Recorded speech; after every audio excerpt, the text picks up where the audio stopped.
దొంగతనాలు ఇతర నేరాలకు పాల్పడుతున్న 44 మంది దొంగలను అరెస్టు చేసిన కర్నూలు పోలీసులు. వారి నుండి నగదు, బంగారు గొలుసులు, మొబైల్ ఫోన్, కారు, స్కూటీ స్వాధీనం. దొంగతనాలు మరియు ఇతర నేరాలకు పాల్పడుతున్న 44 మంది దొంగలను కర్నూలు పోలీసులు అరెస్టు చేశారు.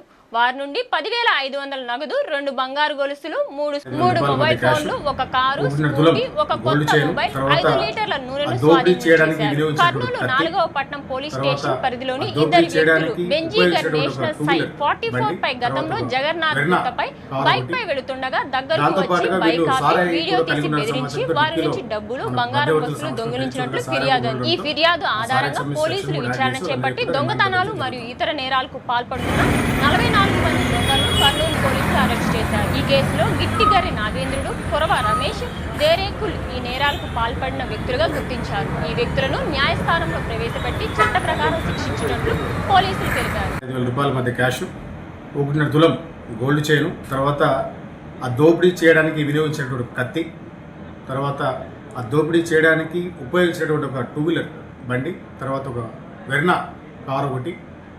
దాంతోపాటుగా వీళ్ళు సారాయి కూడా కలిగి ఉన్న సమాచారంతో డిక్కీలో మనకు మధ్యవర్తుల సమక్షంలో తెరిచోటుగా సారాయి కూడా ఉండడంతో ఆ సారాయికి సంబంధించిన సెక్షన్ కూడా యాడ్ చేసి వాళ్ళందరికీ కూడా రిమాండ్ తరలించడం జరుగుతుంది.